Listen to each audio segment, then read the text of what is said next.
Keep it up. I will spray you in the face, bitch. Oh, my stars and garters.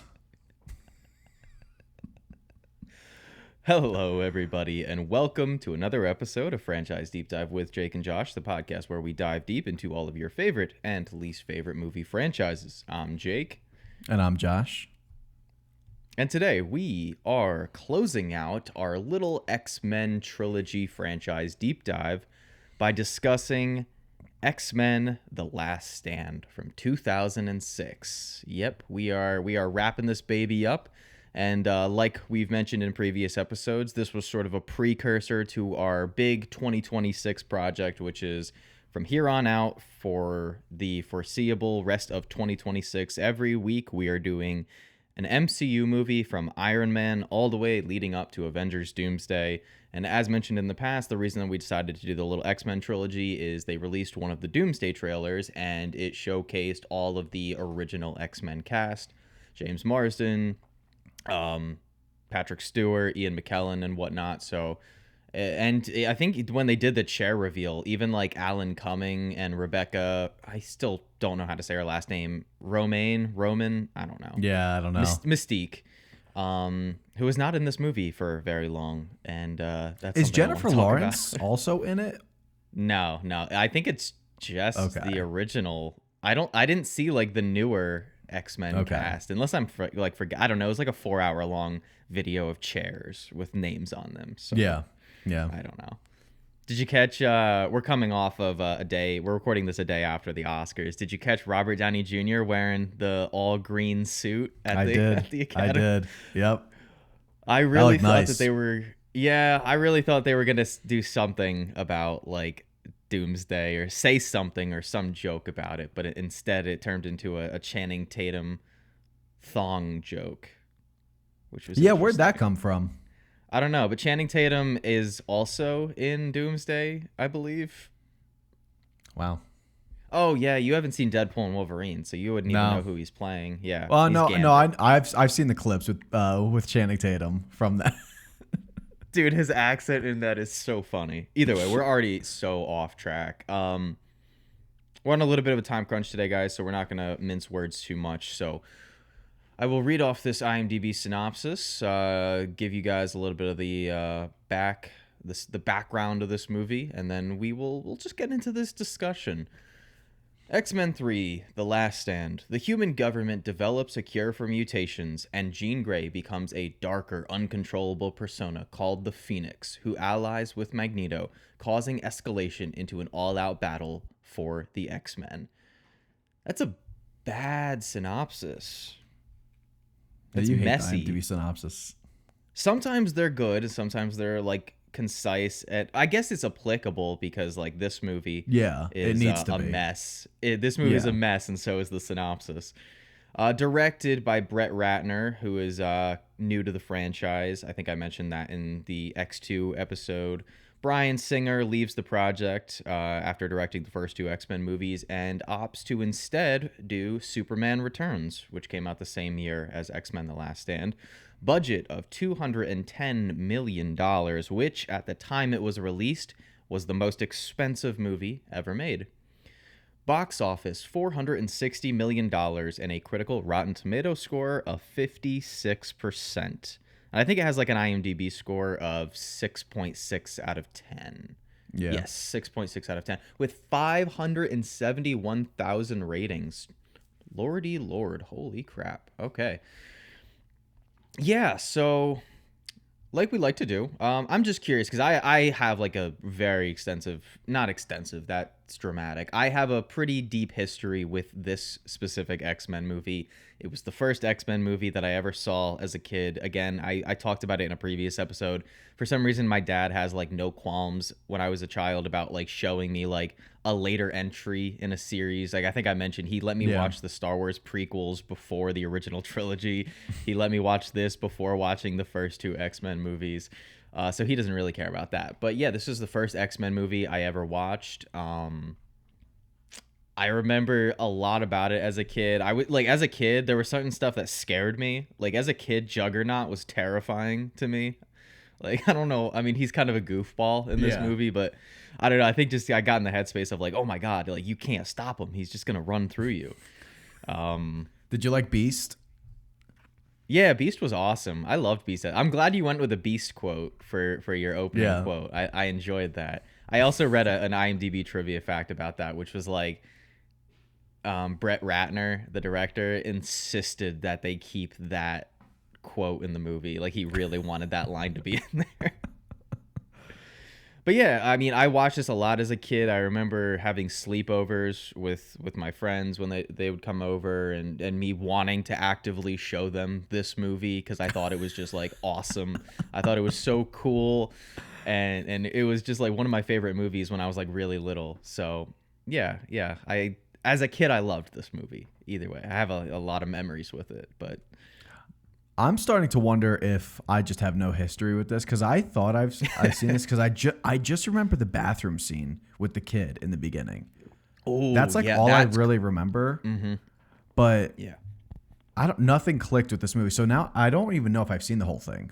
So I just kind of am writing it off as a brand new watch for me. No, that's Don't fair, don't, dude. don't remember a thing. That scene I remember scaring me a lot as a kid Yeah. too. Like it is graphic. Like they don't Yeah, they don't no, I pull remember. any punches. I might have turned it off after that.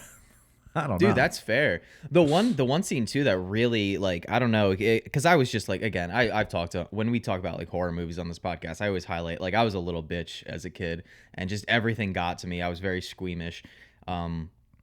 Which is crazy now because like I love blood and gore and movies and love horror and stuff. But the one scene when the I don't know the actor's name or the character's name, but the porcupine mutant, the one who like has spikes protruding from him, Yeah.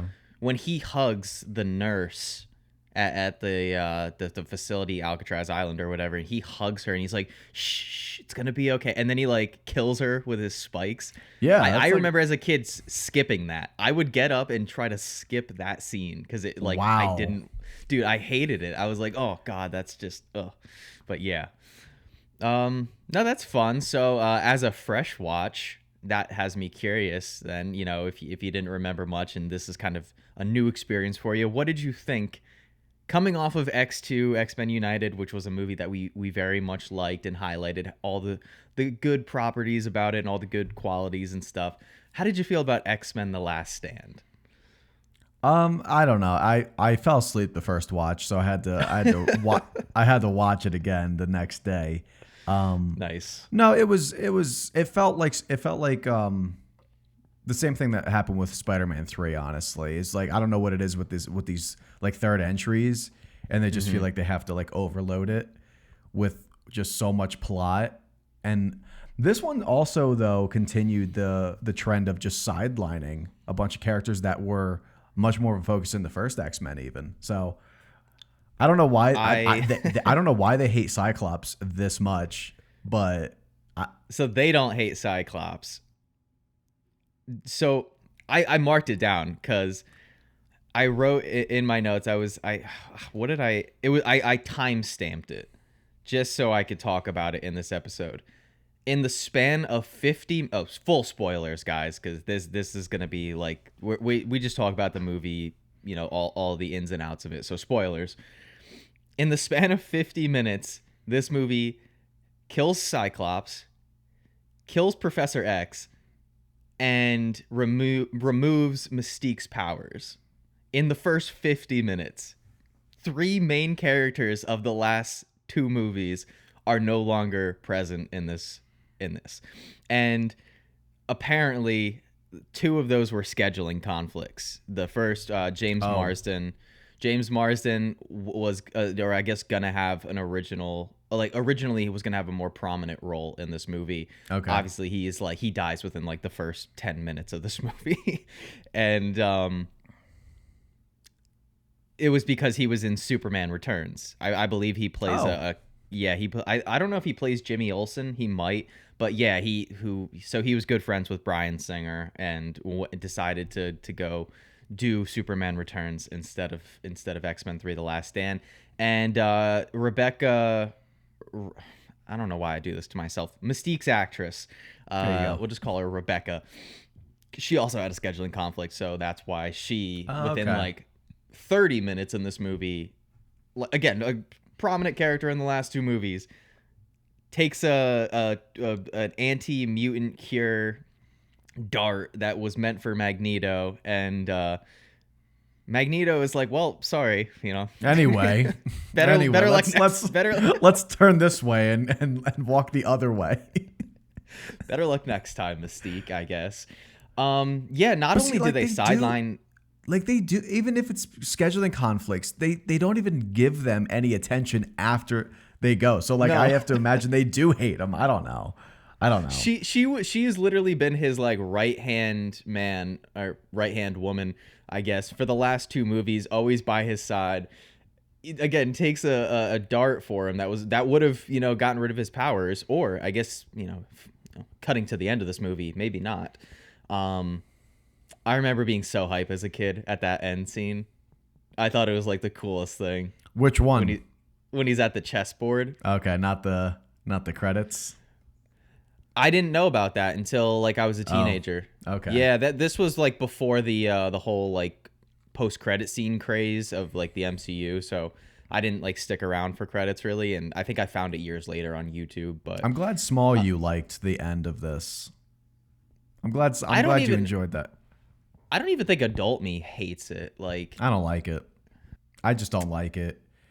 It yeah, feels it's kind of like how I feel with the like Xavier coming back. It's just like undoing what the whole movie was like about. I don't know. building It towards. it just makes everything feel pointless and just wasted. I don't know. Speaking of Professor X and Magneto, I wanted to ask you how you felt about the opening scene, like the digital de-aging. Because honestly, I thought it held up decently well. For a movie that's 20 years old, I didn't think it looked bad. Yeah, I see movies 15 years later that look awful. Yeah. It wasn't bad. Honestly, I wasn't even taken out of it, to be honest. So it was fine They're for me. the mouth at points like doesn't quite sync up perfectly, and they look very smooth. Is Professor X, and I don't know if it's just his shiny bald head, but like he looks very smooth in the face. It But just has like good again, like skincare, Jake. you brought up that like movies years later look like worse, and I immediately thought of Rogue One, which you said you haven't seen, right? Yeah, but I've heard a lot of like negative things with Yeah. that. That's a with movie that de-aging came out. process. That's a movie that came out 10 years later. Rogue One was 2016, so 10 years later, and it looks infinitely worse. Like, at least they still look like real people in this movie. In Rogue One, they look like they're made out of, like, wax, and it's awful. It's horrifying, especially, like, Princess Leia.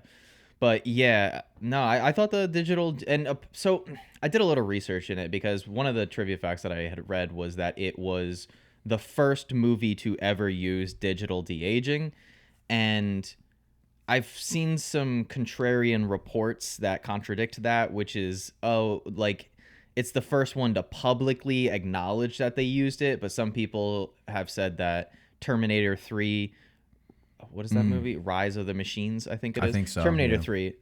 Apparently that one utilized it, but I don't know, a lot of different sites I was because I was really confused, but so I did a little bit more research, was digging a little deeper. A lot of sites do cite X-Men 3: The Last Stand as like the first movie to use digital de-aging in the way that it did. I guess Patrick Stewart and Ian McKellen, to help with the technology, they had given the CGI department photos of them when they were younger. So I don't know if that helped, but yeah, it's that technology is still being used to this day. Apparently, that specific software, I believe it was called Lola. Lola is the name of it. Yeah. So yeah, I thought that was kind of neat. But I mean, I want to get into like the biggest issue with this movie, and you kind of already, dove into it a little bit, which is this movie is like three different plots crammed into one movie, and not even a long movie. This might be a different story if this was like a modern superhero film, which are like 2 hours, 20 minutes long, or 2.5 hours in some cases. This movie is an hour and 45 minutes with credits. Yeah. So they're trying to cram essentially 3 movies worth of material into this one movie. And they're, unfortunately, in our case at least, they're hinging on a lot of the emotional weight being tied to Wolverine and Jean Grey. Yeah. And it I'm so doesn't. tired of it. I'm so tired of it.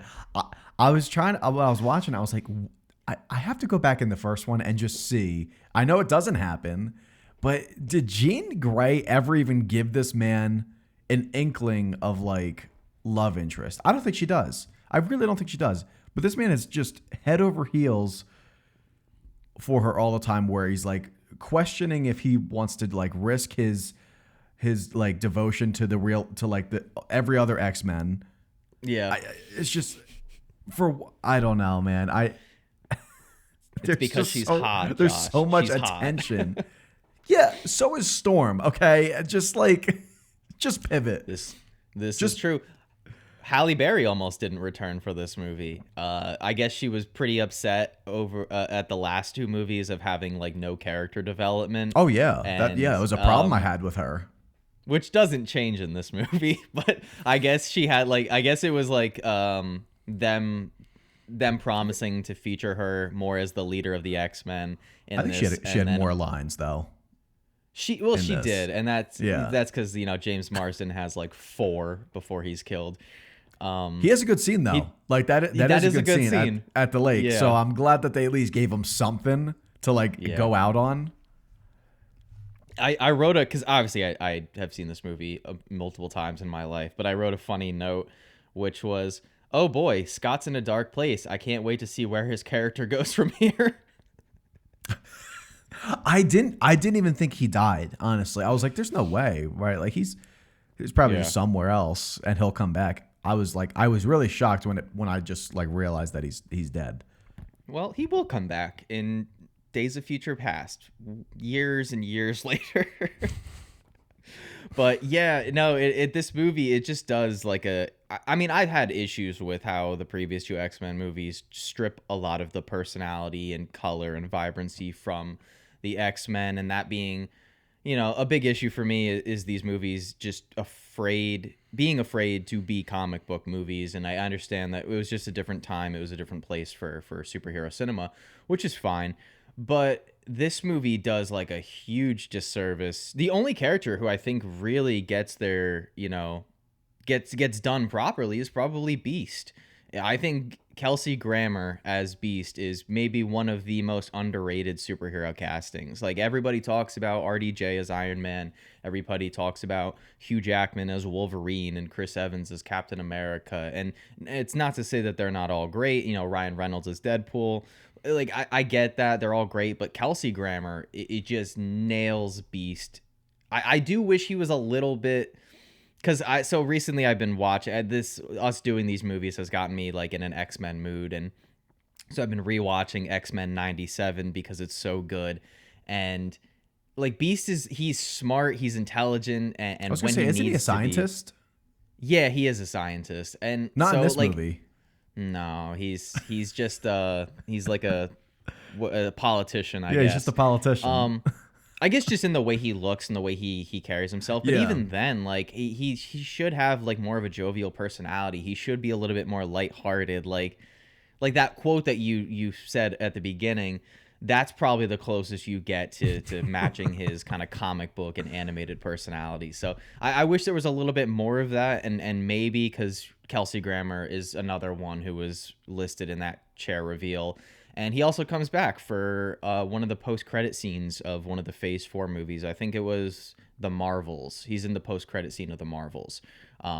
Unfortunately, all CGI, so no more of the actual blue paint in the suit. We'll get there. We'll get there during our binge. But yeah, so, I think Kelsey Grammer's really good in this movie. There are some good scenes, and I don't want to go without highlighting that there are moments that I think are really good. Even if I don't like the whole Wolverine-Jean relationship, that scene of him being the only one who can get, kill her at the end because she's literally causing like mass murder, mass mayhem or whatever, and him having the healing factor. I remember that scene sticking out as a kid, like him like slowly walking towards her as his body is ripping apart but then healing itself. Yeah, I think but that, his pants stay intact. well, there's just good quality pants, I guess. No, aren't his pants ripping too? Because his shirt, I know his shirt rips. Like Everything completely rips off. clean off except his pants. I mean, I think his pants start to like rip, but I mean, they are strong pants. Well, maybe I he's don't wearing know. some maybe he's wearing some Carhartts. You know, they're sturdy. They're built to last. But that scene, I think. Oh, you know what scene I think is fantastic? The bridge scene. Magneto Yeah, except for his bridge. wacky uncalled for pun to himself. Wait, I forget. What does he say? It was like Charles always wanted to build bridges. I'm like, No, that's awesome. That's a great dude. I love when he's like a sassy gay uncle, and that's so good. Charles always.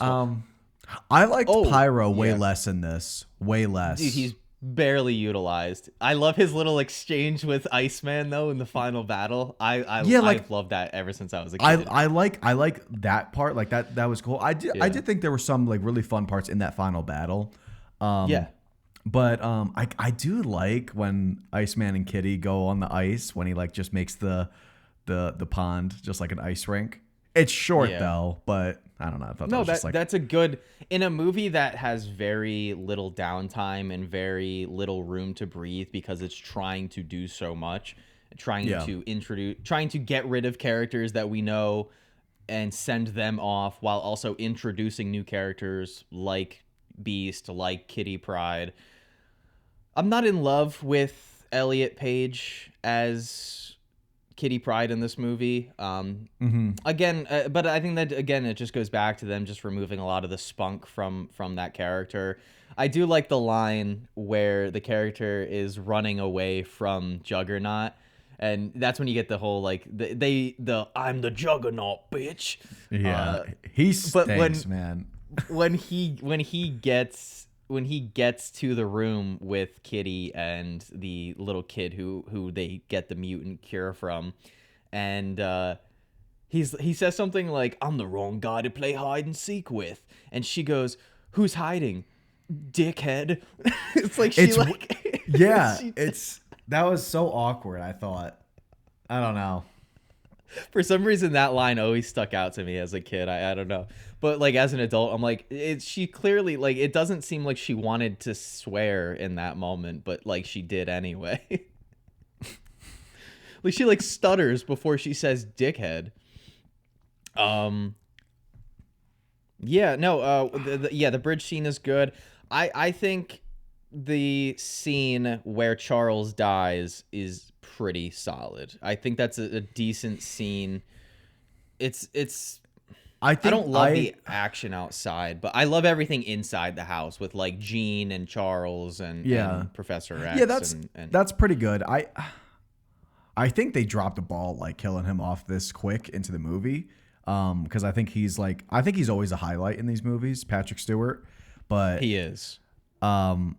Again, Magneto, man, like he's actually like telling her to stop, and then she kills him, and he's just like, okay, come with me, and he doesn't even acknowledge that he's dead.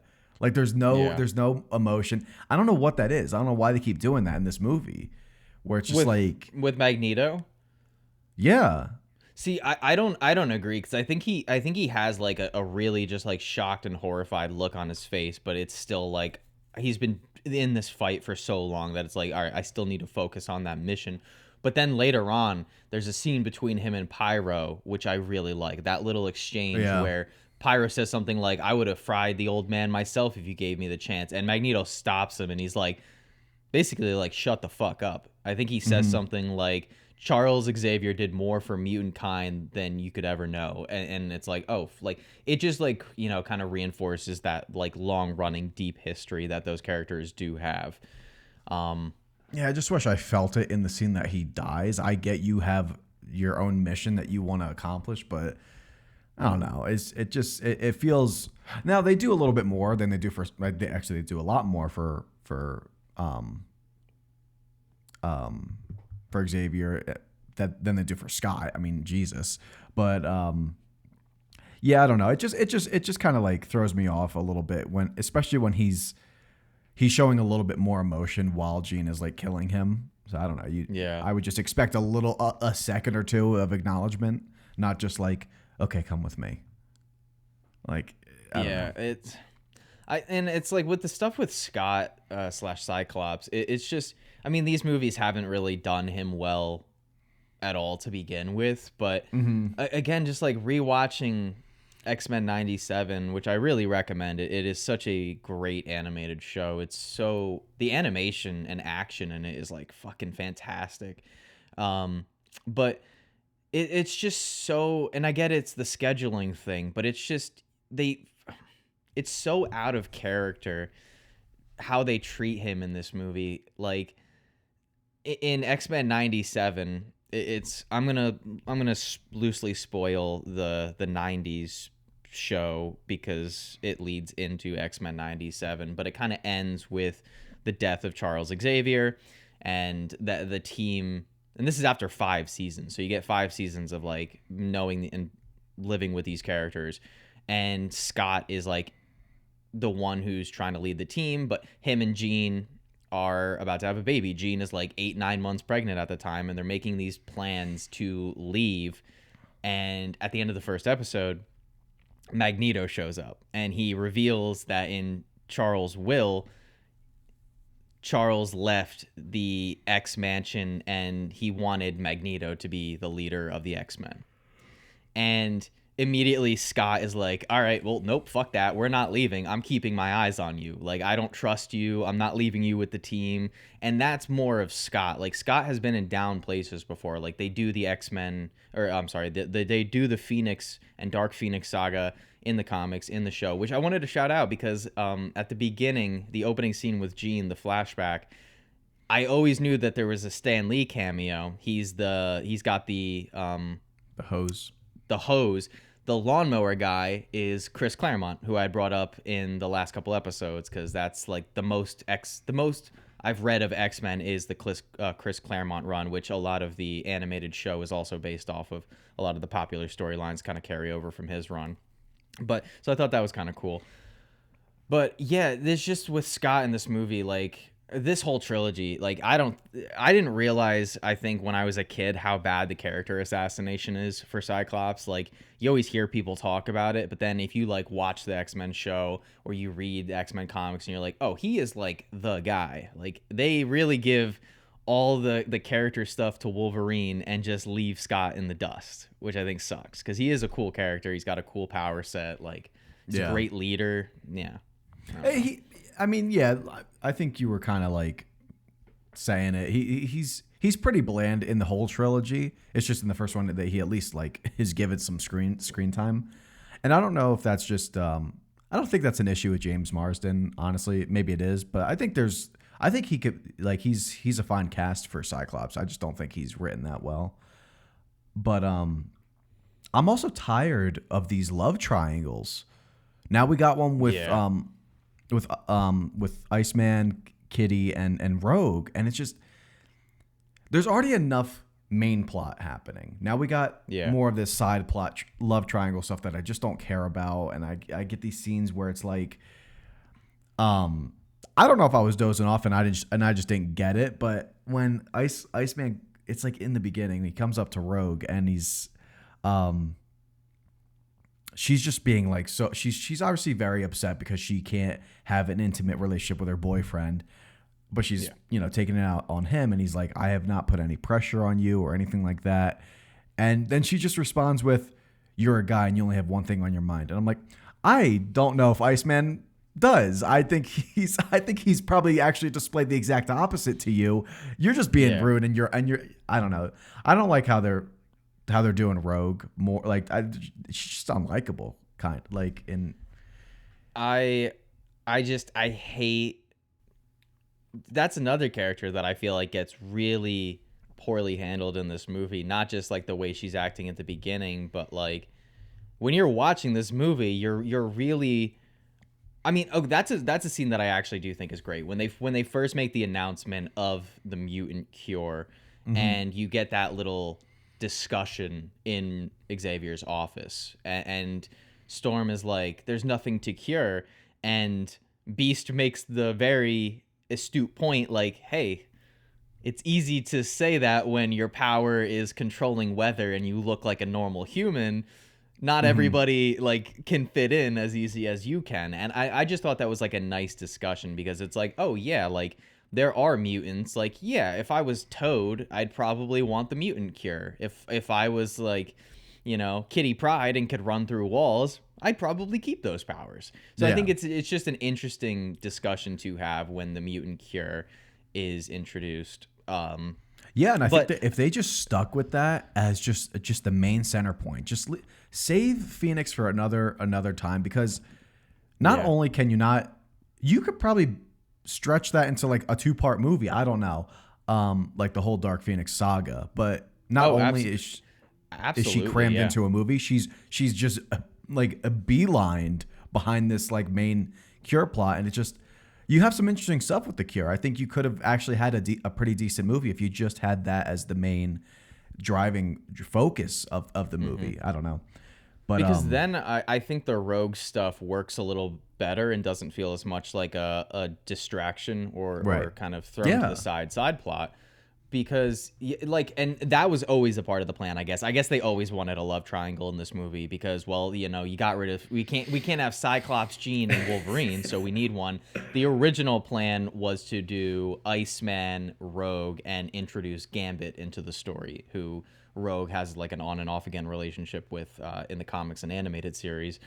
And so it seems like they just love, you're right, they love triangles, and I don't know why. It's never that fun for anybody to watch, but either way. yeah, um no, I fully agree. And even while watching this movie, I was thinking that to myself. I was like, what they should have done is do the mutant cure as the story for this movie, and then at the end of the film reveal Jean Grey as alive.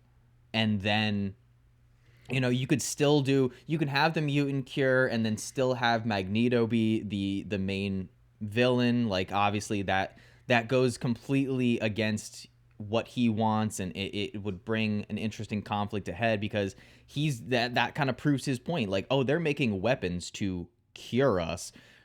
You like, they're starting the war. For the last two movies they've been talking about a war that's been coming, and this could have been that movie. But then you try to cram in that Dark Phoenix stuff, and I think, like you had brought up, like, just save that for another movie. Hell, make it a two-parter. It's normally in the comics and in the animated series, it's done as two separate sections. yeah, You have the Phoenix Saga, and then you have the Dark Phoenix Saga. Because when she originally comes back, it's like, oh, her powers are just insane, but she's not really evil. And then the evil starts to come out. So yeah, you could totally do that, where, like, at the end of this movie, you reveal that Jean is still alive. Oh, that's like the last thing that you get, is Jean is still alive. Cut to a fourth movie, you get the Phoenix Saga, and she's using her powers for good, and she's like uber powerful now, like an Omega level mutant, or I guess in this movie's case, a class 5. I think they hmm call them. Like, she's the only class 5, I believe, yeah. in Are the there other? movie. I didn't know if there were other class fives like in this No, so universe. I was confused too. I had to look it up. Um, Apparently Pyro and Magneto are class 4 in this Is movie, and Pyro's really class four? that's what she says in the He scene. can't She even. says, I mean, I like, know he gets the built-in like yeah, igniters, he can which conjure it. He can conjure they it don't now. talk about that, do they? In this movie, they don't talk What, that he about can like conjure? well because he has like the built-in like mini flamethrowers that ignite it. Wait, does he really? Yeah, because Lauren was like, wait, I thought he needed a lighter, and I was like, I don't know if Magneto just like had him like develop his power, but then I looked it up and it says like no, Pyro can never generate heat. He has Oh Magneto shit. gave him like built-in flamethrowers. Okay, well, I have been wrong about my perception of this So movie for yeah, years now. so I never noticed. I thought he just learned to that's generate what I it. Okay. thought. But then I looked it up and I was like, oh wait, yeah, there is something that ignites it. There's like something on his wrist. It's like Spider-Man kind of. It's like something on his wrist. It's like his own That's web neat. shooter. Yeah, I know we brought it up earlier. I do like his little altercation with Iceman But though, when but he's like, you should go back to school," and then Bobby just like headbutts him, and he's like, "You never should have left." yeah. But yeah, so I'm surprised he's class 4 because like Iceman can conjure it up whenever he wants. Like what if you just destroy those on his wrist? He's done. I don't know. Yeah, that's confusing then. I'm surprised they never just wrote Pyro as like able to develop his Yeah. power and like learn to generate. I don't know why they don't do that. Well, I don't want to spoil too much because you haven't seen it, but that actor as Pyro returns in Deadpool and Wolverine, and he's able to like absorb fire, Mm. which is interesting. So I don't know. Again, maybe there. I mean, I don't know. Maybe there are comic iterations where he can conjure Yeah, it, because but like you Iceman's said, you've looked more. it up, and they Well, yeah, I just looked yeah, up the Iceman general can just rule come. of him. Like I just looked up Okay. can he ever and it said no. So Yeah. Okay. yeah, Interesting. Well, either way, is Iceman yeah. class But 4? go. So in the comics, it's recognized as different. I only know like the only reason I know that um, Magneto and Pyro are class 4 is because that speedster chick, who apparently part of her powers is not just speed, but she can also evaluate mutants' powers. She says something to Magneto like, "I know that there's not a mutant in this room who's above a class 3 except for you two," and referring to Magneto and Pyro. Yeah. And then later on, when she's like, "Oh, I'm getting crazy signatures, like a class 5 mutant stronger than even you two or even you or something like that," and Magneto immediately knows that she's talking about Hmm. Jean because he without she didn't specify the gender, she just said a mutant, and he says something like, "Oh, where is she?" But yeah, in the comics, there it's like not classes. It is, but it's not referred to as like a class 5 or anything. It's guys like Magneto and Iceman. They're known as like Omega level mutants. Jean Grey as like the Phoenix is an Omega level mutant. Why is And it Iceman usually so just high? I gotta means watch more. I gotta watch more of this. Like I gotta dive more into the X-Men because you really should. Yeah, I I don't. mean, you should just like because I know like it's gonna be like tough to like get through a lot of comics, but like you should really watch like the I animated know. I series. know. Because Storm to me seems like insanely powerful, but I don't know. I don't think she's really. Storm is an Omega level Oh, mutant she too. okay? Because they don't really treat In her fact, like that in in fact, this. in the episode I was watching last night of X-Men 97, she arrives on the scene, and the Sentinel, the Sentinel is out. You've seen Days of Future Past, so you know what like Yeah, Sentinels yeah. are. They're like the giant robots. They immediately when she arrives, they're like Omega level mutant, and like Storm starts fucking everything up. She's like really powerful She in seems that more show. powerful to me than even Um, Magneto. I don't know. That it just seems crazy that she's only I, she's kind of just sidelined as like a helper. Like Storm, need you here to cause a little like storm here to obstruct like the vision. yeah, create some clouds. Yeah, Or do your torpedo spin thing that yeah. you So do 5 times in this movie. Which fun fact, she when she did that for the first time, she threw up, and wow. it was like so like nauseating for her that I guess the casting or the crew brought on puke buckets for her every time she had Jeez. to do that. My thought process would be like, okay, just don't do that anymore. Like, don't have her do that because it looks stupid when she does like Mhm. the little spins. Like, it's not cool. Like, I don't know. Did you also know Colossus? Not CGI. That is a bodysuit that they built for him. Really? Yeah, yeah. I always thought it was CGI. Wow. Yeah. That I think Hmm. that looks pretty good. It looks cool. Yeah. Yeah, yeah, yeah. I'm sure there's like the CGI when he like turns Yes. metal, Yeah. or maybe maybe it's just editing. Maybe they just edited it. I don't know. But yeah, the actual like when he's just walking around as Colossus, like in the Danger Room, which originally was going to be. I had looked into what Bryan Singer had originally wanted to do for the plot, and it would have been Scott being like the focal point of the movie, Cyclops being the focal point of the movie, and like building the danger room that you see at the beginning of the film. Um, as like a way to prepare the X-Men. Like he wanted to, like he would go like hardcore and like training them harder to prepare so that like they don't lose somebody again. And I'm like, oh, that actually sounds like a cool character arc. No, we'll just kill him. No. We'll just kill him. He can go be in Superman, which is arguably a worse movie than this. I still haven't seen it. Still haven't seen it. It is boring. That's one thing I will not say about X-Men: The Last Stand. It is not a boring movie. It is extremely to a fault fast paced, but something is always happening in this movie. Like they are speeding through this shit like they just want to get out of here and go home.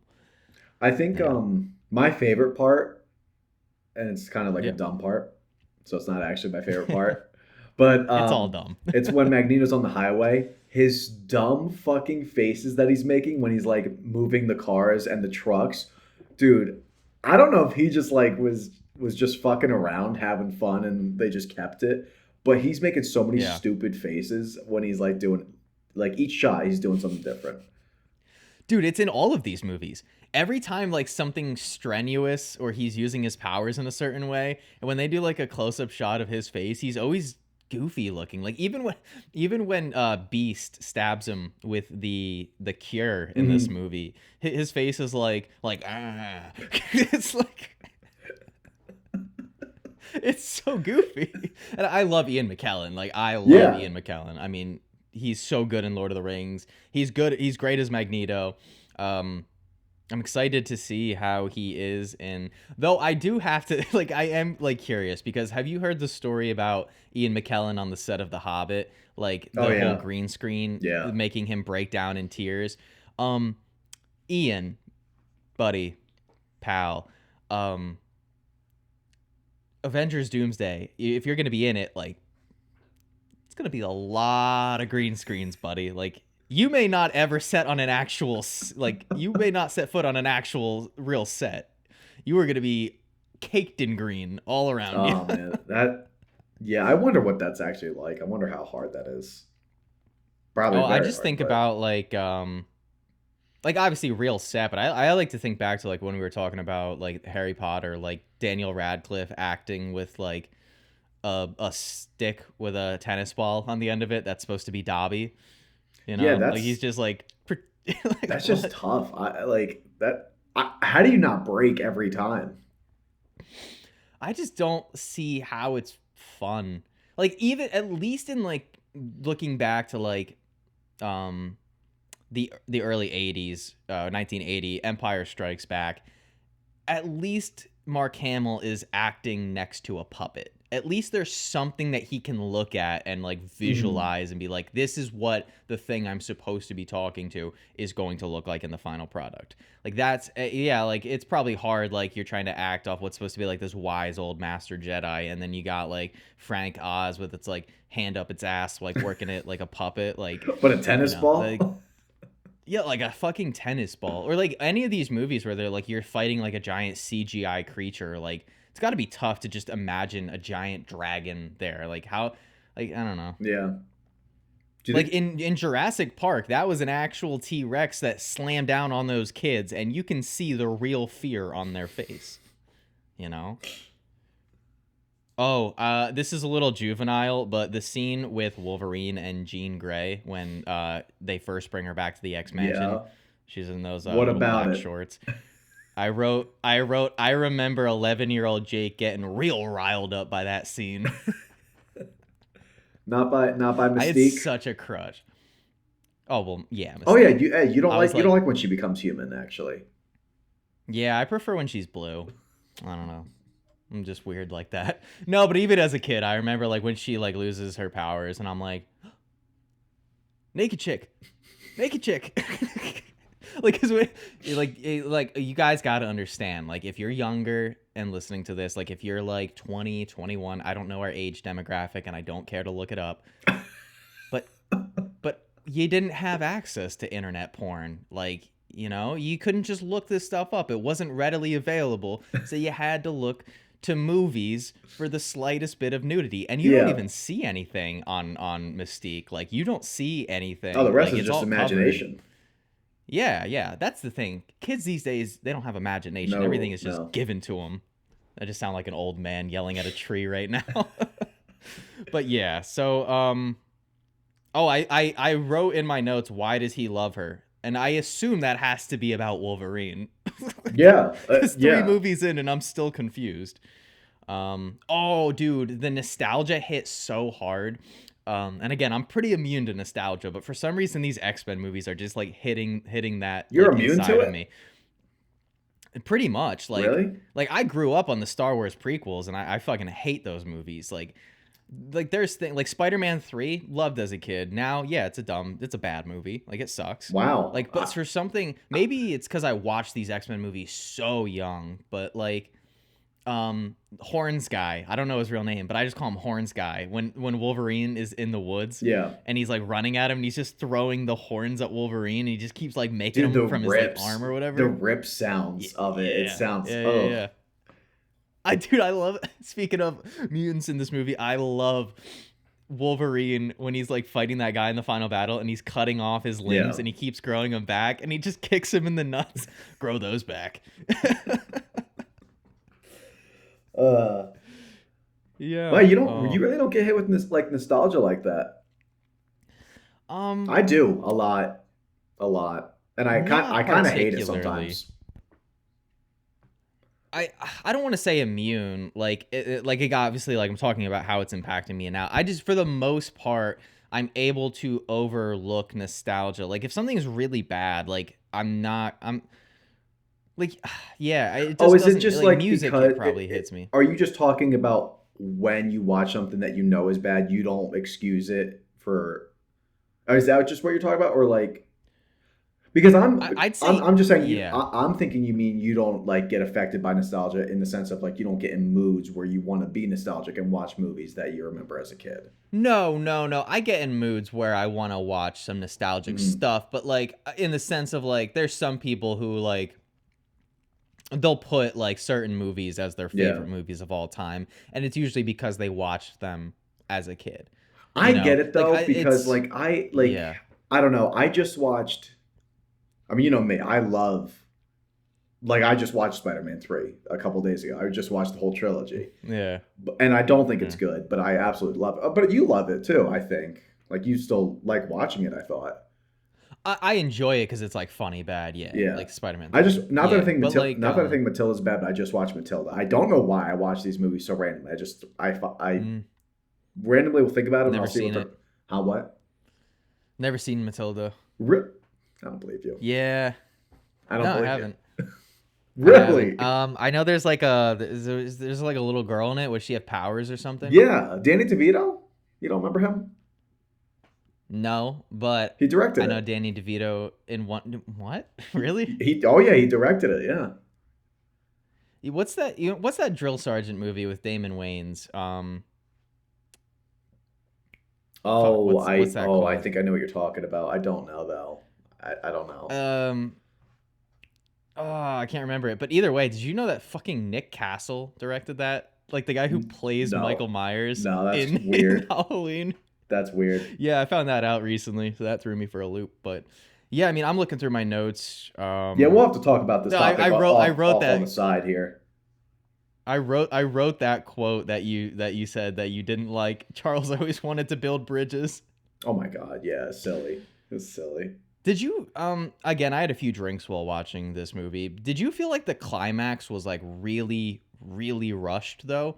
Like I feel like it's in and out. Like it's over within 10 minutes it feels like. What, like the final from battle? Yeah, when they I get actually thought it to was the long. fucking island. Oh, really? I thought it was like just flew by. Like by the like they were like they get there and then I just felt like I looked down, I looked back up, and Wolverine is like, trying to inch his way towards Jean. Oh no. I think because like I feel like I saw everyone getting like a small scene, a fight scene. They go to like 6 to 8 different people having their own like segmented fight scenes. So maybe that's why it felt longer to me. I don't know. Yeah. It's all around just like a very fast-paced movie. I didn't like the Magneto Pyro combination. I don't know why Pyro wasn't just like throwing flames directly at. I don't know why he was just lighting the cars on fire. I hated that. I get you want to make it look cool. You want to like I don't know, but like he didn't once think to just throw a fireball near the X-Men, just any of them. No. Just cars. The army. I mean, I thought forget the shockwave. I thought that was kind of cool, but like, why not just have Pyro just launch a flame? So easy. Nope. No. Can't do it. It's got to. He So. can only light cars on fire. That's what Magneto has taught him. That's what Magneto has taught him. Oh yeah, I've been out I of mean, notes here. I don't have anything like written down that I can yeah. think of to say, but I did write because I thought it was funny with when Wolverine and Beast meet for the first time, and there's like a little animosity yeah. between them, and he says something like Beast says something like, "I've been fighting for mutant kind since before you had claws," and it made me do like a double take, and I was like, does he know how old Wolverine is? Like, I don't think he does. I actually don't think I Like know how old he Wolverine. is. Wolverine, like that's you haven't seen it yet. I didn't mention on this pod. I mentioned it to you beforehand. Again, guys, I had a few drinks while watching X-Men: The Last Stand, so I was feeling good. I was feeling myself. I was in the X-Men mood, and I was like, I'm gonna continue this train of garbage X-Men movies. And I watched X-Men Origins Wolverine immediately after it. The opening, not the opening scene, because there's like an opening scene, and then there's like the credits montage, and the montage is Liev Schreiber's Sabretooth and Hugh Jackman's Wolverine fighting through like every war. Like they Oh. fight in the Civil, like he's old as he fought in the Civil War. Wow. Jeez. Dude, it's actually a cool scene. It's like them, it's like a montage, and they're fighting through like the Civil War, and then they're fighting through World War II, or World War One, World War Two, and then it cuts to them in Vietnam. So Like he's much older than Magneto. He's like 100 years Oh, at least yeah. older than Magneto. Hold on, I want to look up exactly, because the opening scene is him as a kid, Why is Magneto so and old? it's like the Holocaust. Yeah, the 40s. Yep. So there's no way he's 50. 60 even. Dude, he looks 80 in these. Yeah, he does. Like He's an old man. He's an old man. Oh, Oh, dude, where the fuck is where's the I just wanted to look at it. Oh, okay. The movie starts in 1845. wow. Damn. Yeah. And there's comics where like Wolverine and like Cap, before he gets frozen in time, they like meet up in World War II. I gotta watch these Origins. It's actually like funny bad. Like it's like No, the last really Last gotta Stand has problems. It's like, I think you'd get a kick out of watching X-Men Yeah. Origins. And I even told him I'm gonna watch all the X-Men movies too in my own free time. Like, I'm on such an X-Men kick right now where I'm like, even though we're not doing them for the podcast, I want to keep watching them. I need to watch the Wolverine still. I never saw that. That one's good. I didn't even see Dark Phoenix, but I saw every other one before it. Dark Phoenix. After, I mean, I can run after through 'em. Apocalypse, right? X-Men 1, 2, X-Men 2, great. X-Men 3, not good. X-Men Origins Wolverine, bad. X-Men First Class, the best X-Men movie. X-Men Days of Future Past, really good. X-Men Apocalypse, dog shit. X-Men Dark Phoenix, cat shit. New Mutants, cat shit. Deadpool 1, fun. Deadpool 2, fun. Deadpool Wolverine, fun. I remember I kind of liked Bang. Apocalypse when I first saw it. I gotta see it again. I haven't seen it since then. That movie stinky.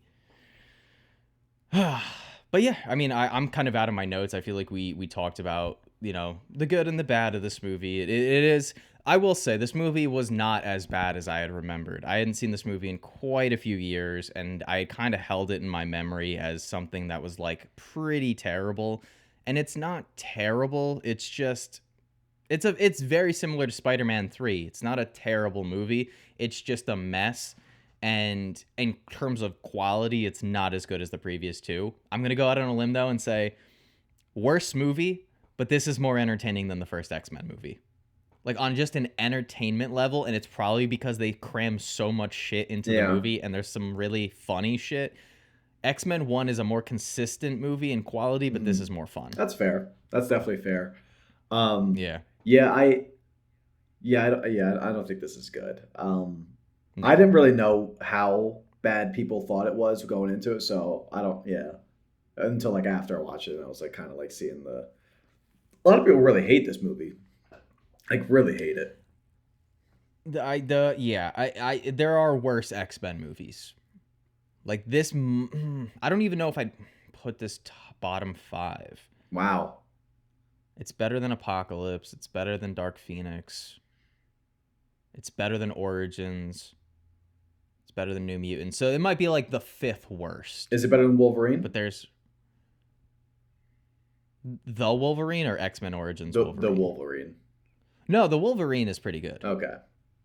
That one's actually solid. There's some parts of it that aren't great, but like overall, it's like a pretty good Wolverine movie. It just has the disadvantage of Logan being the movie that came after, and Logan is fantastic. Oh, I didn't even mention Logan. Logan's fantastic. Oh, that's the best one, I think.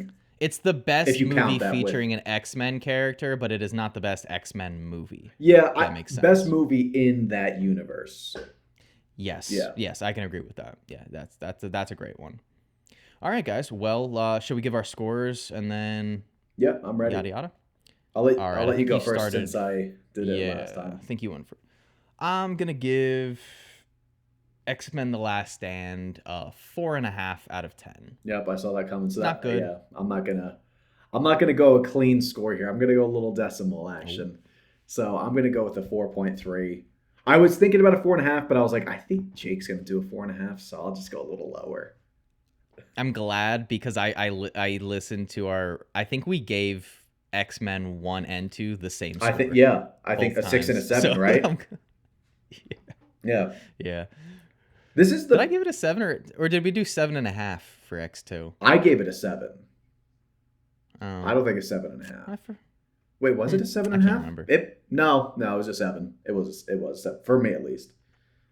The movie is really fun and really good. Okay, yeah. So those are our scores. Yeah, again, not good, not terrible, just kind of slightly bad, but fun. Yeah. Okay, well, do you have a question for us? I do. Josh? I do. I don't think we've asked this, but if we did, whatever.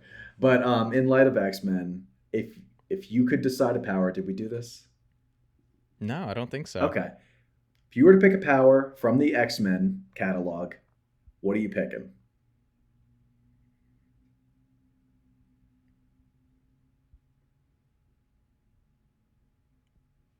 Morph. Hey, I'm not even familiar with Morph. He is like what you thought Mystique was, but like he can actually get like the power of anyone? People he morphs into. I believe so. Then why is he not the most powerful?